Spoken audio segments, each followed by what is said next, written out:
Hi students, welcome to IK engineering academy Trichy. இப்போ இந்த video என்ன பார்க்க போகிறோம் அப்படின்னா, ஃபீல்ட் டெஸ்ட் அண்ட் எக்ஸாம்ஸ் வந்துருச்சு. பட் இது இதுக்கப்புறம் வருமா? இப்போ டெக்னிக்கல் டெஸ்ட் வந்திருக்குன்னா நெக்ஸ்ட் இயர் வருமானா நமக்கு வர்றதுக்கு பாசிபிலிட்டிஸ் நிறையா இருக்குது அப்படின்ற மாதிரி தான் டிஎம்பி சைடும் கவர்மெண்ட் சைடும் சொல்லியிருக்காங்க. பட் ஆனால் ஃபீல்ட் டெஸ்ட் வருமா, ரெண்டாவது வந்தால் இதே குவாலிஃபிகேஷன் இருக்குமா, ஏஜ் லிமிட்ஸ் இருக்குது என்ன, இந்த மாதிரி இஷ்யூஸ் எல்லாமே இதில் டிஸ்கஸ் பண்ண போகிறோம். ஸோ ஃபீல்ட் டெஸ்ட் பொறுத்த வரைக்கும் நமக்கு 2017 அஸ் யூஸ்வல் டெக்னிக்கல் டெஸ்ட் வந்த மாதிரி ஒரு டைம் விட்டு கால்ஃபர் பண்ணி நிறுத்திட்டாங்க. இது ஒரு பேசிக்கான ஒர்க்கு.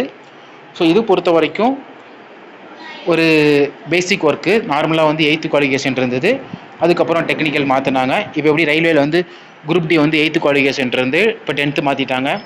டிக்கெட் கலெக்டர் இந்த மாதிரி போஸ்ட்லாம் 10th இருந்து 12th மாற்றிட்டாங்க. ஸோ இந்த மாதிரி டிஎன்பிசி சில எக்ஸாம்ஸ் அப்கிரேட் பண்ணியிருக்காங்க. ஸோ அந்த மாதிரி இப்போ ஃபீல்ட் டெஸ்ட்ன்றது இந்த ஐடிஐ பியூர் குவாலிஃபிகேஷன் இருக்குது. Electronics, wireman, maybe next year ஐடிஐயில் கூட சில விங்ஸ் ஆட் பண்ணலாம். ரெண்டாவது டெஸ்ட் எப்போ வரும் அப்படின்னா, இப்போ 2017 வந்ததுக்கப்புறம் இப்போ தான் கொடுக்குறாங்க.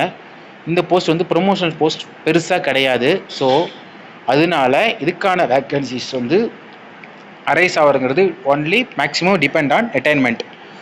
இப்போ டெக்னிக்கல் அசிஸ்டண்ட்டோ ஏஇஓ பொறுத்த வரைக்கும் அது நிறைய ப்ரொமோஷன்ஸ் ஆப்பர்ச்சுனிட்டிஸ் இருக்கும், நிறைய போஸ்ட் க்ரியேட் ஆகும். But field level post create ஆகிறது ரொம்ப ரொம்ப கம்மியாக தான் இருக்கும்.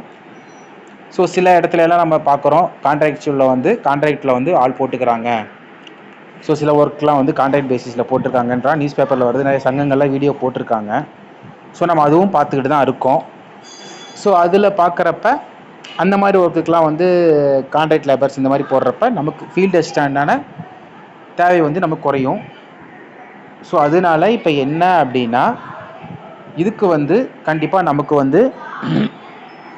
ஸோ ஒரு வாய்ப்புகள் கண்டிப்பாக இதாகுது. அதனால் என்ன சொல்கிறேன்னா, ஸோ நீங்கள் இந்த ஆப்ஷன்ஸை யூஸ் பண்ணிக்கங்க.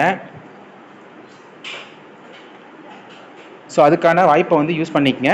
ரெண்டாவது, இன்னும் ஸ்டூடெண்ட்ஸ் படிக்க ஆரம்பிச்சிட்டிங்களா அப்படின்னா, இன்னும் பெரிய அளவில் இன்னும் ஆரம்பிக்கல. ஸோ நம்மகிட்ட போகிற வீடியோஸ், நமக்கு வர என்கொயரிஸ், கரெக்ட் எல்லாமே பார்த்த வரைக்கும் ஒரு ஃபீல்ட் டெஸ்ட்டோ ஒரு ஏஇலாம் ஃபுல் ஸ்விங்கில் ஸ்டூடெண்ட்ஸ் படிக்க ஆரம்பித்தாங்க.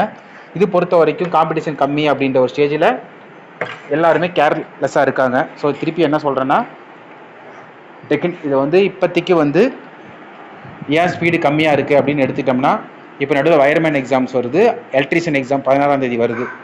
ஸோ இந்த 2 எக்ஸாம் எடுத்த பிறகு அந்த எக்ஸாம்ஸ் எழுத போகிற ஸ்டூடெண்ட்ஸ் ஃபுல் ஸ்விங்கில் இறங்குவாங்க. அவங்க இறங்கின பிறகு இப்போ ஒரிஜினலாக இந்த எக்ஸாமுக்கு மட்டுமே வெயிட் பண்ணுற ஸ்டூடெண்ட்ஸ்க்கு அப்போ தான் ஜெர்க்கே தெரியும். ஸோ ரியல் காம்படிஷன் அப்போ தான் கிடைக்கும். இப்போ யார் படிக்கிறாங்க அப்படின்னா, ஐடி எலக்ட்ரிஷியனுக்கு அப்ளை பண்ணாமல் சில ஐடிஐ ஸ்டூடெண்ட்ஸும் சில டிகிரி ஸ்டூடெண்ட்ஸும், ஸோ எலக்ட்ரிஷியன் முடிச்சு நிறைய பேர் டிப்ளமோ ட்ரிபிள் நிறைய பேர் படிச்சிருக்காங்க.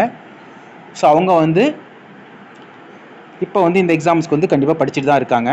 ஸோ பட் ஆனால் ரியல் 16க்கு அப்புறம் தான் ரியல் இதுக்கான காம்படிஷன் தெரியும். ஸோ ஒரு வருஷத்துலேருந்து குறைஞ்சபட்சம் ஒரு 2500 ஸ்டூடெண்ட்ஸ் எலக்ட்ரிஷியன் முடிச்சு தமிழ்நாட்டில் வெளியே போகலாம். ஸோ இன்ஜினியரிங் கம்பேர் பண்ணுறப்ப இது ரொம்ப கம்மி தான். ஸோ அங்கே 1 lakhs கணக்கில் போகிறாங்க.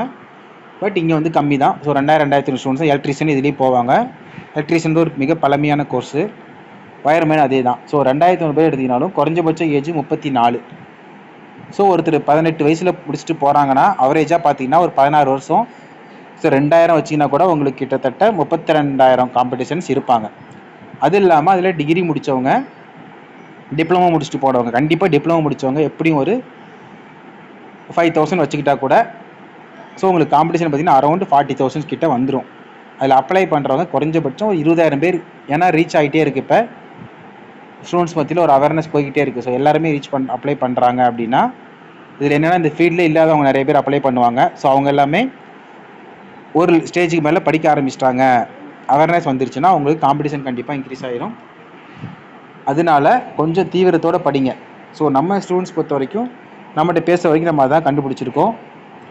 இன்னும் ஸ்டார்ட் பண்ணலை. பட் நமக்கு தெரியாமல் அவுட் ஆஃப் ஃபீல்டு இருக்கவங்க, ஏன்னா படிக்க நிறைய ஸ்டூடெண்ட்ஸ் ஒர்க் பண்ணிட்டு தான் படிக்கிறீங்க, ஹவுஸ் ஒய்ஃபாக இருக்கவங்க, அவுட் ஆஃப் ஸ்டூடெண்ட்ஸு, ஸோ இதுக்குன்னு லீவ் போடுறவங்களாம் இருக்காங்க. ஸோ ரிஸ்க் எடுத்துட்டோம்னா கண்டிப்பாக ஒரு 35,000 சேலரி கன்ஃபார்ம் அப்படிங்கிறப்ப எவ்வளோ ரிஸ்க் வேணால் எடுக்கலாம். ஸோ இந்த மாதிரி சுச்சுவேஷன் நம்ம வரப்போ